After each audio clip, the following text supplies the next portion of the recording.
Hi, today's short video is about the central limit theorem for superdiffusive reflecting Brownian motion. It's joint work with Isao Sauzedde, who's a postdoc at Warwick, and Andrew Wade, who is at Durham.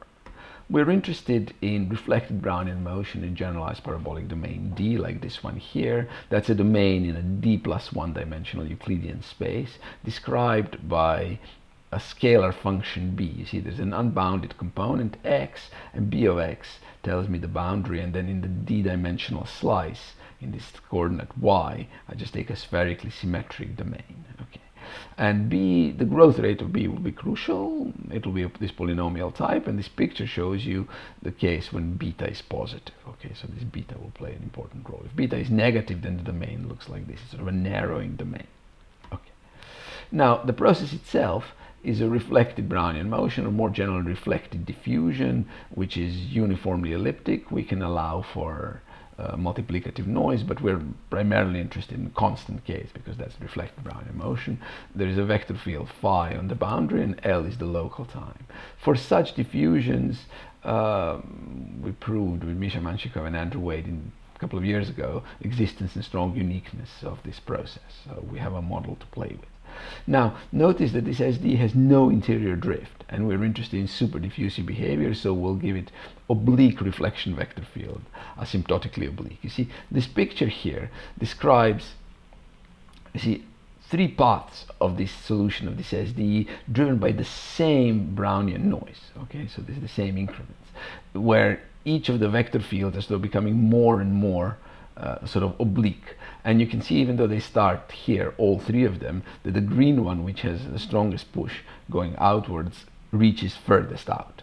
Now, if I get asymptotically normal reflection, then we proved also last year that the process is actually diffusive. So we actually need this oblique reflection pushing out. Okay. So if phi is such that it's asymptotically oblique pushing out, and beta is between -1 and 1, in this paper with Menchikov and Wade, we showed that this first component of x actually satisfies a superdiffusive strong law. You see, if I divide xt by t to this power, then this goes to 1 almost surely. And you see, look at the power here, right? So if beta is close to 1 but smaller than 1, this is always greater than a half. And when beta goes to -1, of course, this is of arbitrary size, so this is super ballistic. It can be even exponential and faster in some cases. Anyway, now, the question today is, what are the fluctuations around this limit? And this is answered by our main theorem, which says that if beta is in this interval, then this joint convergence holds. Joint convergence, the first component is exactly the xt minus the centering, the almost sure strong law, and it has Gaussian fluctuations. And indeed, it will converge to a Gaussian random variable, but it actually converges jointly. If I normalize yt, so the vertical component, this is a d-dimensional guy, with this polynomial, then it will converge, the asymptotic independence holds, and I get convergence to some measure mu, which I will discuss a little bit later. Now, the Gaussian is centered here. It has a variance which is, in fact, explicit in terms of mu and the parameters of the model. I just don't write it down here. Now, you see here, the first thing to note is that because b of x has this polynomial growth, if I stick in b of x, if I evaluate b of xt, and use the strong law, I see that I get this normalizing factor asymptotically. Okay, so it is natural to really view yt divided by b of xt. That guy, by definition of the domain, will always be in this ball BD. So it is not crazy to expect that there is going to be some convergence to a measure supported on BD.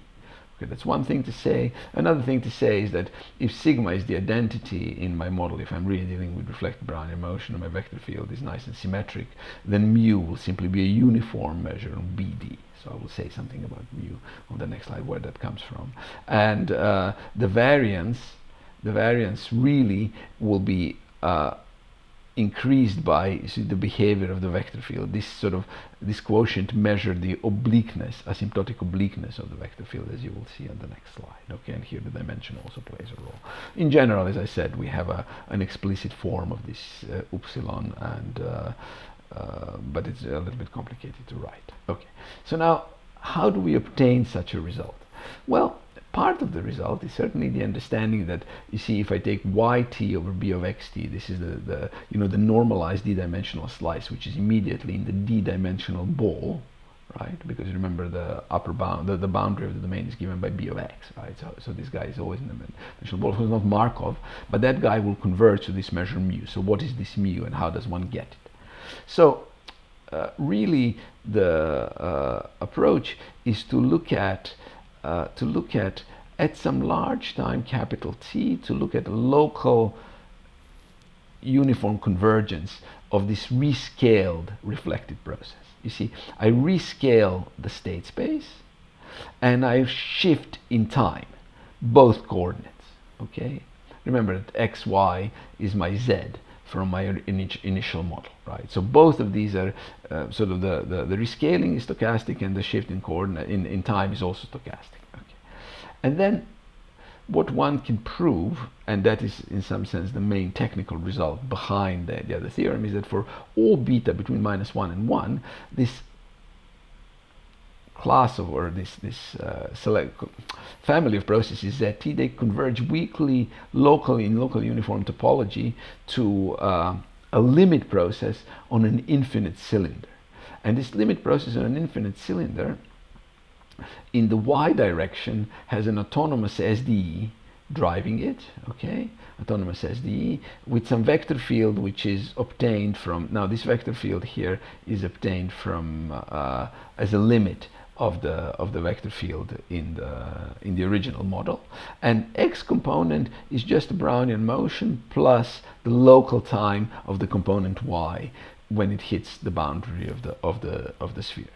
And then the process needs to be started to get the limit of this family of processes. As capital T goes to infinity, I need to start x infinity at 0, because this process is all start at 0 because I shift in the x coordinate.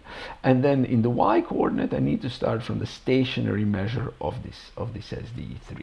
Okay, and this is this law mu that appears, right?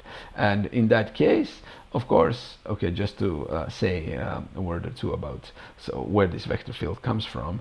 This is really the assumption on quantified assumption on obliqueness of phi. Phi is the vector field in my original reflected Brownian motion, or reflected diffusion.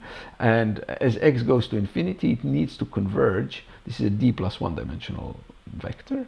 It needs to converge to another d plus 1 dimensional vector, which in the first component is constant, and this S0 being positive is really the fact that it's pushing out in x as x goes to infinity.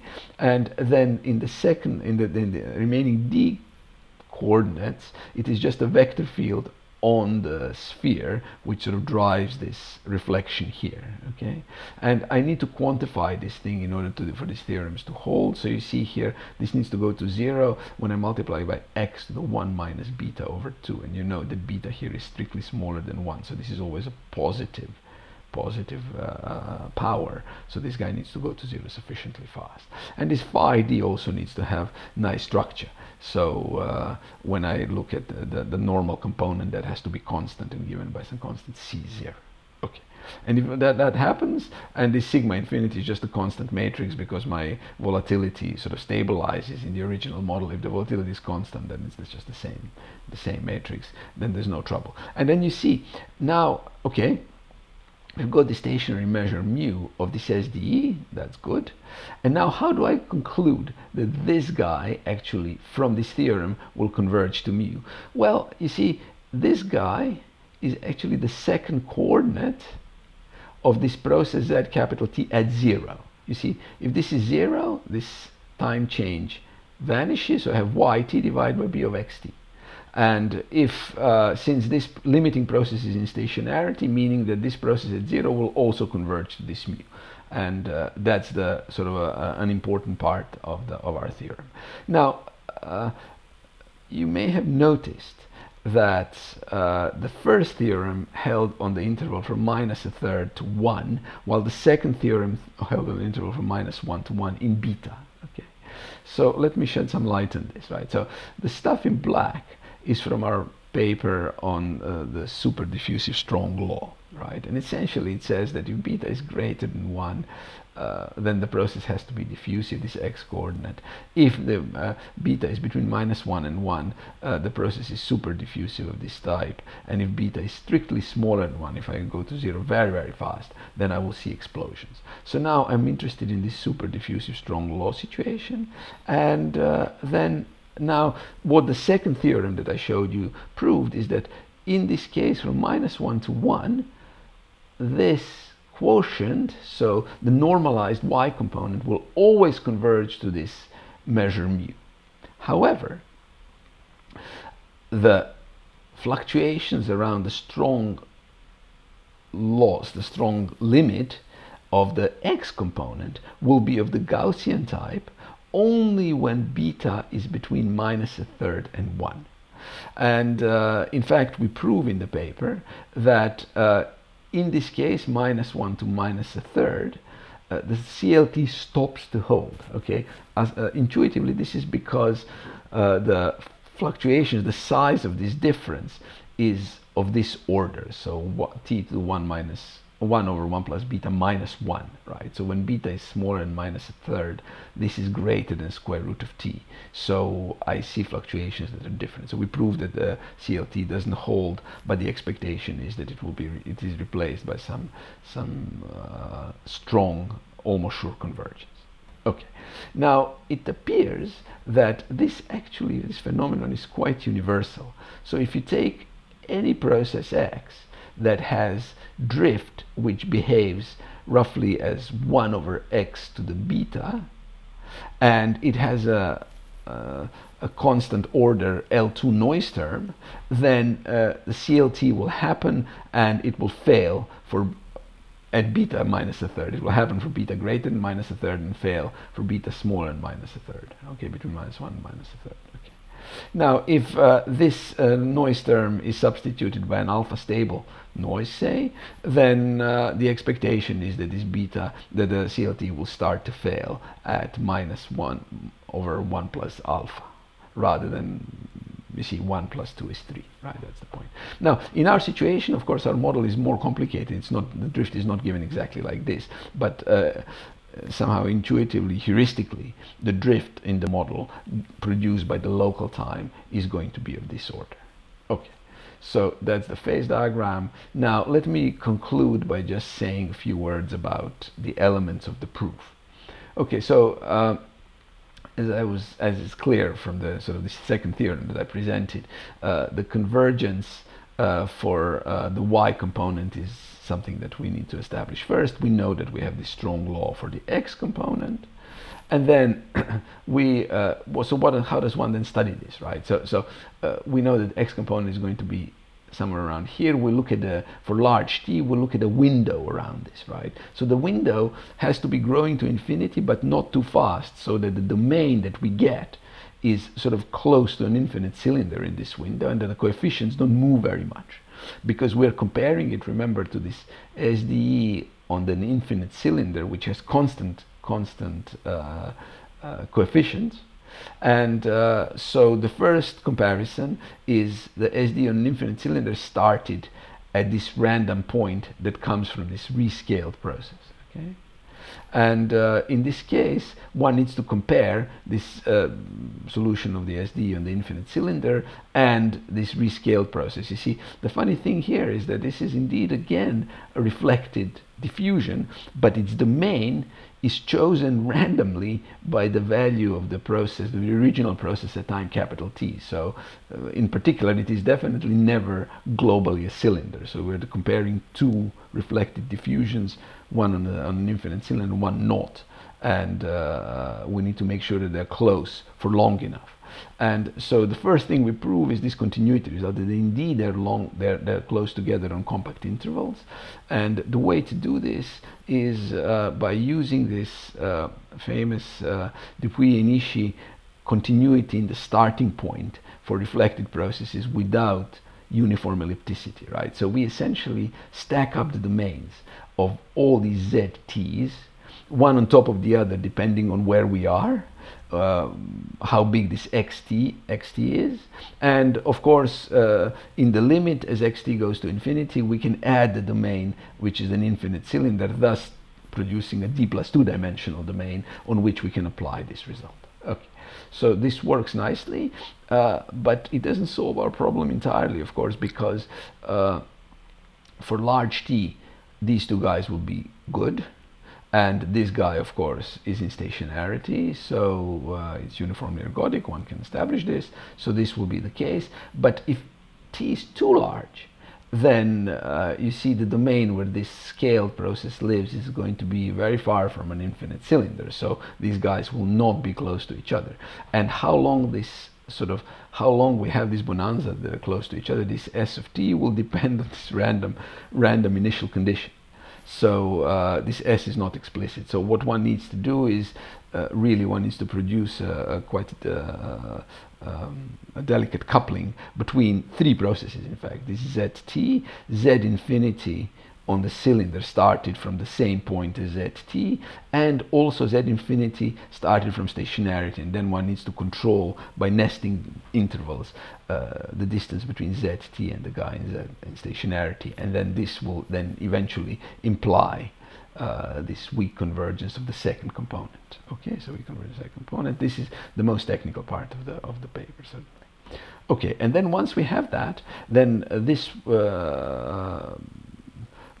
ergodic behavior of yt over b of xt plays an important role in what follows. Okay, so now CLT for the x component, okay, CLT for the x component is something that really sort of started this thing. This was the initial problem, and we realized we need to sort of extend the limit in order to deal with it.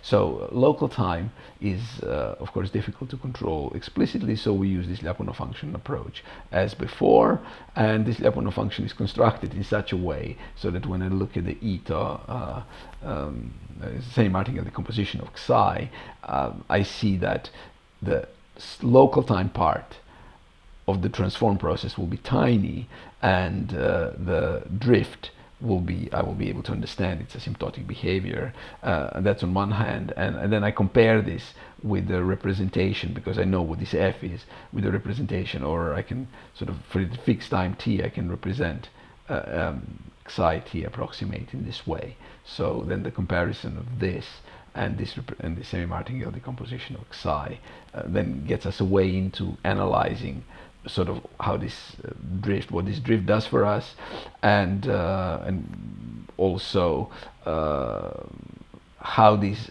integrals, how these additive functionals behave as time goes to infinity. So here it is crucial to know that this guy is actually ergodic, so it converges to mu. So we can then, using that, we can construct an ergodicity argument that tells us that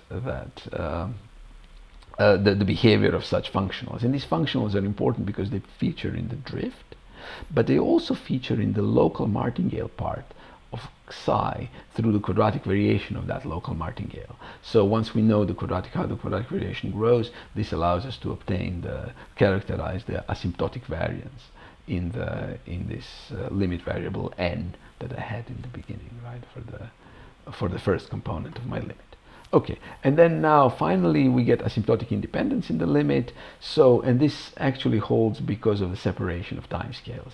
So this guy, which is ergodic, actually mixes much faster, mixes in this time, right? Mixes in this time, and you see this time, if beta is positive, will go to infinity. If beta is negative, will go to 0. But this guy will mix in this sort of such a time interval, and then as we're moving sort of the time window, we're increasing the time window as t goes to infinity. Over such time windows that grow at this rate, this process will not move. So we show that it converges to 0, in fact. the difference between at the beginning and the end of these time intervals converges to zero. So what that means is that this guy will be in stationarity much before this guy will move at all, or hardly move, and this gives us asymptotic independence in the limit. Okay, so that's it. This is the paper that established diffusivity in the asymptotically normal case. This is the Dupuy and Ishii paper that we use to stack these domains up so that we can get closeness of solutions of reflected processes on different domains. And this is the paper that does the strong law in the oblique case, and this is the paper which this video is about, that establishes the CLT and so the joint limit. Well, thank you very much for your attention.